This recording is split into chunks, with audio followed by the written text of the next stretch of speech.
So Pritesh, you also been a people's person. So how do you manage that? અને તમને how is it helping the growth of you as a person and as business? પણ મારો એમ પહેલેથી એવો હતો કે friend જોડે ચાલુ કર્યું છે તો અમારે ત્યાં પહેલેથી એક સિસ્ટમ હતી કે ભાઈ કોઈ ઇલેક્ટ્રિશિયન છે તો ઇલેક્ટ્રિકનું કામ કરે છે તો ફ્રેન્ડ્સ જ પહેલો પ્રિફર કરવાનું, કોઈ ફેબ્રિકેશનનું કરે છે તો એને ફ્રેન્ડ્સ જ આપવાનો ચાન્સ કે જેથી કરીને આપણે એકલા ગ્રો ના થઈએ, આપણી જોડે આપણું ગ્રુપ પણ ગ્રો થવું જોઈએ.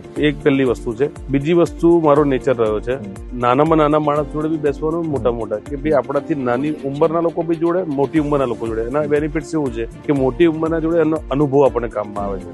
આપણી ઉંમરના જે ઇક્વલ એજની જોડે તમે બેસો છો તો એની અંદર એવું થાય છે કે ભાઈ આપણે કઈ ઘડી છે, આપણી પોઝિશન શું છે એ આપણને ખ્યાલ આવે છે. નાની ઉંમરના માટે કે નવું શું આવી રહ્યું છે, બહુ સાચી વાત છે. બેસીએ તો આપણને આઈડિયા આવશે કે આપણે શું કરીએ, વેર આઈ એમ રોંગ કે રાઈટ, કે આપણે કઈ જગ્યાએ છે. બહુ સાચી વાત છે. અને જમીન જોડે જોડેલા રહેવું એ એક મારો સિદ્ધાંત છે. એટલે એવું નથી કે ભાઈ આપણી પાસે પૈસા છે, આપણે બિલ્ડર હતા, આપણે ક્યાં હતા એ યાદ કરો અને પછી કામ કરો તો કોઈ તકલીફ નહીં આવે.